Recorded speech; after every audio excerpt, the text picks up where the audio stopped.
Hello दोस्तों, आप सभी का गार्गी गुरुकुल में बहुत बहुत स्वागत। तो आज हम गार्गी गुरुकुल में previous year set exam paper के मिक्स क्वेश्चंस आज देखने वाले हैं। जैसे कि आज हम एक डीआई का सेट, कुछ अरिथमेटिक के क्वेश्चंस एंड रीजनिंग एबिलिटी पर कुछ क्वेश्चन सॉल्व करने वाले हैं। तो let's get started. Here is our first question DI. यहाँ पे हमें एक डायग्राम दी गई है। एबीसी नाम की कोई कंपनी है जहाँ पे goods exported in lakh and revenue generated in crore of rupees. तो यहाँ पे 2011 से 2015 तक के ईयर का quantity exported and revenue generated दिया गया है इस तरह से। तो ये यहाँ पे क्वांटिटी एक्सपोर्टेड ये है और रिवेन्यू जनरेटेड यहाँ पे दिया गया है। तो हमारा फर्स्ट सवाल हम देखेंगे।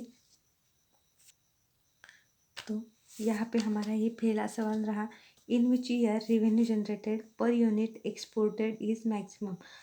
Revenue generated per unit exported, तो रिवेन्यू एंड एक्सपोर्ट क्वांटिटी क्या है वो हम सबसे पहले 12 डायग्राम में देखेंगे। तो यहाँ पे हमें दिया गया है, यहाँ पे इस बार डायग्राम को इस तरह से हमने यहाँ पे लिख लिया है ताकि हमें इजीली वैल्यूज़ को देखना पड़े। तो हम हमारा क्वेश्चन देखेंगे। यहाँ पे हमें पूछा गया था, in which year revenue generated per unit exported is maximum. अभी हम क्या करेंगे, revenue upon export, revenue upon export, इनका हम रेशियो लेंगे। 2012, 13, 14 एंड 15 इनका लेंगे, सिर्फ जो ऑप्शन में दिया गया है वो। तो हम देखेंगे रेशियो। तो यहाँ पे हम ऐसे लिखेंगे, 2012 में रिवेन्यू अपॉन एक्सपोर्ट, तो रिवेन्यू अपॉन एक्सपोर्ट, तो 15/5, 15/5। 2013 में, 2014 में एंड लाइकली 2015 में भी क्या रेशियो है वो हम देखेंगे। 15/5, 35/15। Similarly 40/20 and 50/30। इस तरह से इन रेशियो को हमें कैलकुलेट करना है और पूछा गया है कि कौन सा रेशियो इनमें से मैक्सिमम है। तो हम क्या करेंगे, 0.1 तक की वैल्यू हम कैलकुलेट करेंगे। 5 3 ज़ा 15, कम्प्लीटली डिवाइडेड, यहाँ पे भी कम्प्लीटली डिवाइडेड 2, यहाँ पे 5/3, यहाँ पे 5 से डिवाइड करेंगे, 5 3 ज़ा 15, 5 7 ज़ा, यहाँ पे 0.1 तक की वैल्यू निकालेंगे, 3 2 ज़ा एंड पॉइंट समथिंग, 3 1 ज़ा 3 एंड पॉइंट समथिंग वैल्यू आएगी। तो अभी इसमें सपोज ये 2.1 या भी 1.1 आया, तो मैक्सिमम वैल्यू कौन है, 3 is the maximum value, means 2012 is our answer. Option number A is correct answer. Next question यहाँ पे, what is the average arithmetic mean per unit revenue generated during 2011 to 2015। 2011 से 2015 तक का रेवेन्यू जो है हमें एवरेज उसका पूछा है। तो हमें क्या करना है, टोटल रेवेन्यू अपॉन टोटल जो क्वांटिटी एक्सपोर्टेड है वो हमें करना है। तो इनका समेशन करेंगे और इनका भी समेशन हमें करना है। यहाँ पे हमें इन वैल्यू हमें करोड़ में दी गई है और ये लाख में दी गई है। तो इनका हम समेशन करेंगे, तो यहाँ पे क्या आ जाएगा, तो कैरी 1 5 4 9 9 3 12 13 15 एंड 160 करोड़। एंड यहाँ पे इनका 50 65 70 है 80, इनका समेशन हमें 80 लाख में ही आ गया और ये करोड़ में आ गया है। अभी हम क्या करेंगे, इसका आंसर यहाँ पे टोटल रिवेन्यू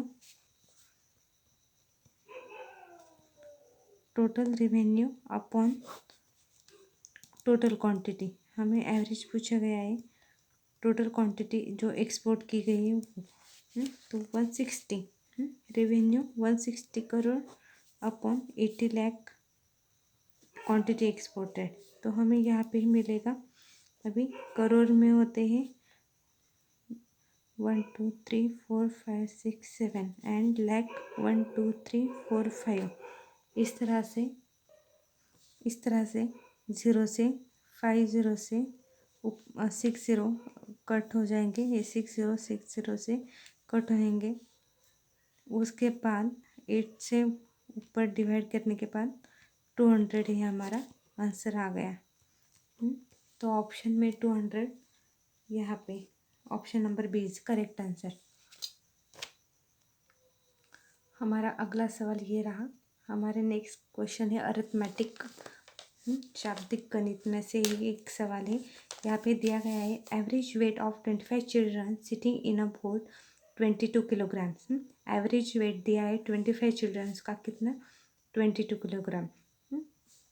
आगे दिया है the average weight of 25 children and पैडेड नावड़ी एंड 25 चिल्ड्रन का मिल के एवरेज वेट अभी 24 दिया गया है।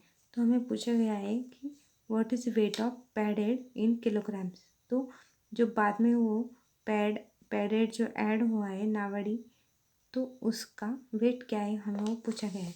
तो सबसे पहले हम क्या करेंगे कि 25 चिल्ड्रंस का एवरेज वेट है। तो इस तरह से है एवरेज वेट चिल्ड्रन के साथ हुआ। तो ये हुई सम। अभी चिल्ड्रन में जब वो पैडेड ऐड होता है तब टोटल कितने लोग हो जाएंगे, 25 + 1 26। तो तब उनका एवरेज वेट हो जाता है 24। तो इस तरह से ये हो गया इनका सम जब चिल्ड्रन एंड पैडेड ऐड हो जाते तब। अभी 26 × 24 इनका मल्टीप्लिकेशन में करेंगे और उसमें से 25 × 22 इसको घटा देंगे। तो हमें मिल जाएगा पैडेड का वेट। इस तरह से पैडेड का वेट मिल जाएगा। तो यहाँ पे हम ट्रिक यूज़ करेंगे कॉन्जिक्यूटिव नंबर मिडल नंबर जब अब्सेंट होता है तब हमने ट्रिक सीखी वो हम यहाँ पे यूज़ करेंगे। मिडल नंबर का स्क्वायर -1 करते, तो यहाँ पे मिडल नंबर 25 का स्क्वायर 625 -1, यहाँ पे आंसर आ गया 624। या फिर 25 से डायरेक्टली 22 को मल्टीप्लिकेशन कर सकते इजीली। तो 25 × 50 कैरी 5, 25 × 50 + 5 55। इस तरह से इनका सब्सट्रैक्शन कर देंगे तो हम we get our answer 74 kilograms, that is padded weight 74। यहाँ पे option number A is correct answer. By the way यहाँ पे जो ये हमने जो लिखा है वो कहाँ से आया, तो वी नो दैट एवरेज निकालने का जो फॉर्मूला होता है वो क्या होता है, समेशन और डिवाइड बाय टोटल क्वांटिटी। तो इस तरह से सम निकालना है तो हम क्या करेंगे, एवरेज क्वांटिटी जो भी दी गई है उससे मल्टीप्लिकेशन नंबर से कर देंगे। तो यहाँ पे हमारा एवरेज वेट जो दिया था वो 25 था एंड टोटल चिल्ड्रन जो होते वो 22 थे, इसलिए 22। इस तरह से ही यहाँ पे हमने इसे लिखा था। Next question, our next question is Dayanand planted sugarcane in 1/3 of his farm, groundnut in 1/4 of his farm, and jowar in remaining farm of 25 acre. How much is the total farm in acre to Dayanand? जो दयानंद है अपने खेत में 1/3 जो है वो sugar cane लगाता है, ग्राउंडनट 1/4 थे एंड रिमेनिंग जो है वो जौर 25 एकड़ में वो लगाता है। तो उसका फार्म जो है वो टोटल कितना एकड़ का वो फार्म है वो हमें पूछा गया है। तो बहुत ही इजी सवाल है। तो यहाँ पे हमें क्या करना है, शुगर केन शुगर केन जो है वो 1/3 है। ग्राउंड नट 1/4 है। एंड रिमेनिंग जो है जॉर 25 एकड़ उसका डायरेक्टली हमें दिया गया है। तो हम क्या करेंगे, इनका और इसका एलसीएम लेंगे। सपोज टोटल जो उस फार्म है वो 12 एकड़ है। ऐसे हम एज्यूम कर लेंगे। तो 1/3 इसका 1/3 लेंगे तो शुगर का जो है वो कितना पार्ट आएगा। 1/3 लेंगे तो 4 एकड़ आएगा। ग्राउंड नट जो है वो कितना आएगा 1/4 लेना है। 1/4 ऑफ 12 3 आएगा। ओके। और रिमेनिंग जो है वो जॉर तो 4 + 3 7। 12 में से 7 घटा देंगे तो रिमेनिंग क्या आएगा 5, जो किसके लिए है, इस जॉर के लिए। उसकी वैल्यू तो दी गई है हमें, तो 5 की वैल्यू हम 25 से कंपेयर करेंगे तो 1 उससे 1 की वैल्यू निकालेंगे। 5 1 × 5 5 × 25। तो हमें क्या पूछा गया है, हमने जो अज्यूम किया था टोटल 12 एकड़ है टोटल फार्म जो है उसका कितना है टोटल, इतना है 12। तो 12 की वैल्यू क्या होगी, तो 12 की वैल्यू को इस 1 की जो वैल्यू आई उससे मल्टीप्लाई कर देंगे तो 60 आंसर आ जाएगा। टोटल फार्म ये 60 एकड़ है।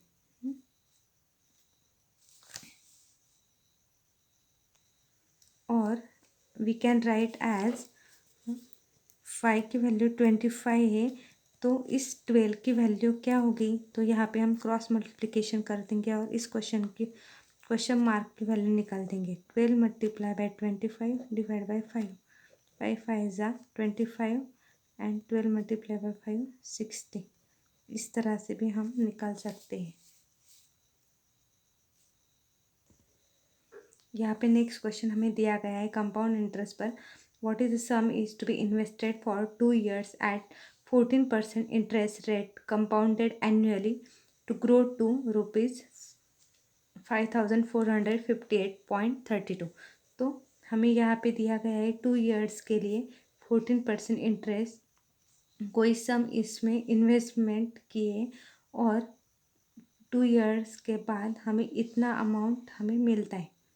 इंटरेस्ट एंड वो प्रिंसिपल जो भी सम इन्वेस्टमेंट किए, इस तरह से टोटल हमें इस तरह के अमाउंट ही मिल रही है। तो हमें पूछा गया है क्या इस सम इन्वेस्टमेंट की थी, कितना रकम जो थी वो इन्वेस्टमेंट की गई है। तो यहाँ पे हम फॉर्मूला यूज़ करेंगे। तो इस तरह से फॉर्मूला दिया जाता है।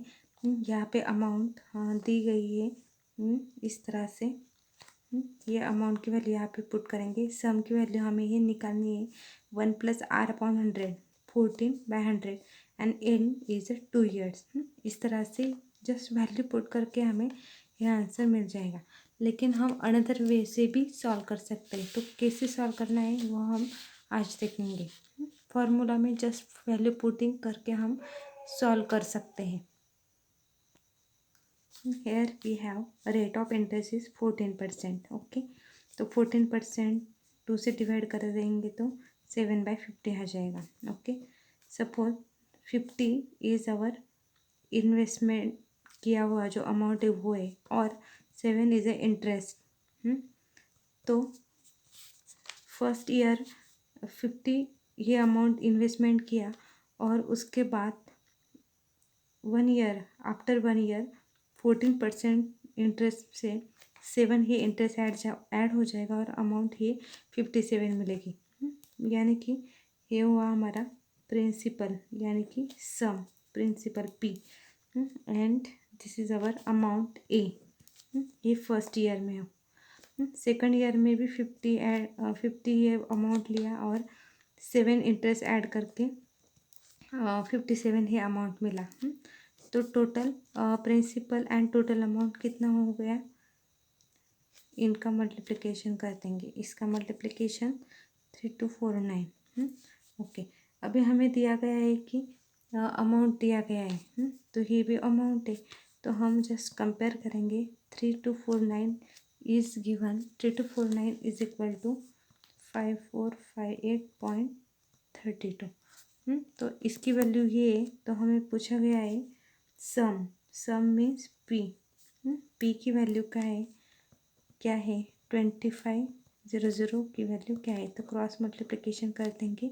इस क्वेश्चन मार्क की वैल्यू हमें निकालनी है, तो 2500 multiplication with 5458.32 divide by 3249।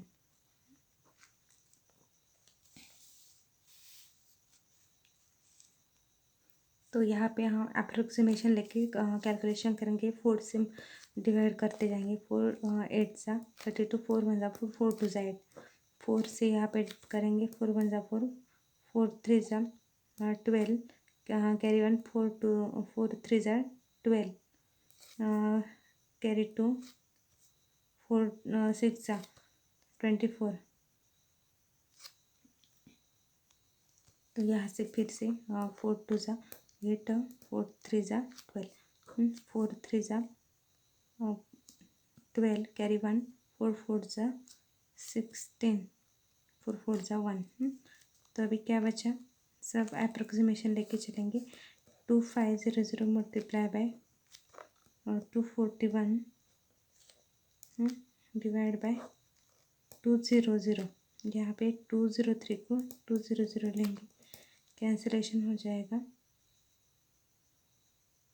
Sorry, यहाँ पे 4 3 ज़ा 4, 4 3 ज़ा 12, यहाँ पे 3 आ जाएगा।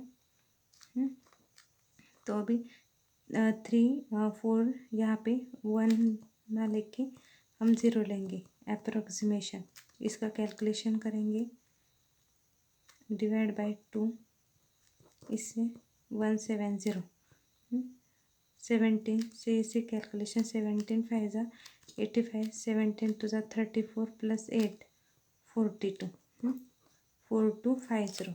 तो यहाँ पे हमारा आंसर में देखेंगे तो आंसर ये यहाँ पे 4250 तो नहीं, पर लेकिन approximation 4250, approximately we can say 4200। Next question है हमारा रीजनिंग एबिलिटी पर। यहाँ पे हमें दिया गया है स्टेटमेंट्स दिए गए हैं और 2 कंक्लूजन्स दिए गए। कौन सा स्टेटमेंट वैलिड है वो पूछा गया है। तो ऑल प्लेयर्स आर एग्रेसिव, हम डायग्राम बना लेंगे।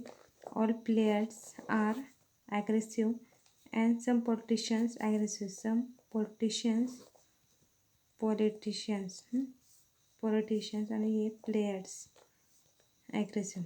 तो कंक्लूजन पूछा है first, some politicians not aggressive, some politicians not aggressive we can't say, कारण सारे स्टेटमेंट पॉजिटिव हो तो नेगेटिव कंक्लूजन हमेशा गलत होता है।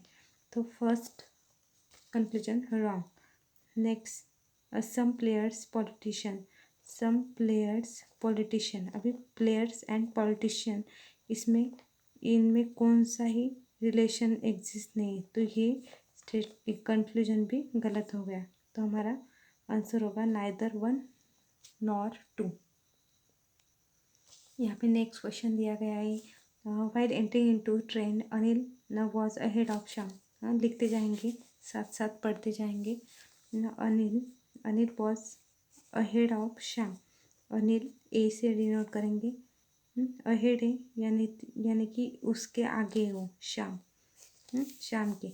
Shyam who was ahead of Kiran, who denotes Shyam, Shyam ही किरण के आगे है, श्याम किरण के आगे। Okay, Anil was behind Shweta, Anil जो है वो किसके पीछे है, श्वेता के पीछे। इस तरह से which of the following shows correct order of entry into the train. तो ट्रेन में सबसे पहले कौन चढ़ा, तो श्वेता सबसे पहले, उसके बाद अनिल, उसके बाद श्याम एंड उसके बाद Kiran. Shweta, Anil, Shyam and Kiran, option number C. यहाँ पे कोडिंग का एक सवाल दिया गया है, लॉन्ग के लिए ये कोड दिया गया है, तो कौन सा GDJM इसके लिए कौन सा अल्टरनेट इज करेक्ट, ऐसा पूछा गया है। तो इसके लिए हम नंबर्स लिखेंगे LONQJMLO। तो L का नंबर जो होता है वो 12, O के लिए 15, N के लिए 14, Q के लिए 17, J के लिए 10, M 13, L 12 एंड O 15। तो हम यहाँ पे इसका क्या रिलेशन है वो देखेंगे। तो -2y हर एक में। तो ऑब्वियसली जो गिवन GDJM है उनके नंबर्स लिखेंगे अभी G7, D4, J10, M13। तो यहाँ भी हम -2 कर देंगे। तो -2 करेंगे तो 5, 2, 8 एंड यहाँ पे 11। तो यह 5 के लिए EBH, 8 के लिए H और 11 के लिए K। तो EBHK कहाँ पे, तो option number A is a correct answer. Next question हमारे यहाँ पे कोडिंग का ही है रीजनिंग के लिए। तो यहाँ पे फ्रॉक के लिए ये कोड दिया गया है, ट्रिप के लिए कौन सा कोड है ये हमें पूछा गया है। तो हम यहाँ पे ऑब्जर्वेशन करेंगे। तो F का नंबर होता है 6। अल्फ़ाबेटिकल ऑर्डर्स में हम जो नंबर्स होते हैं, ए के लिए 1, बी के लिए 2, सी के लिए 3, तो वे उस तरह से F के लिए 6, R के लिए 18, O के लिए 15 एंड G के लिए 7। तो यहाँ पे दिया गया है कि F के लिए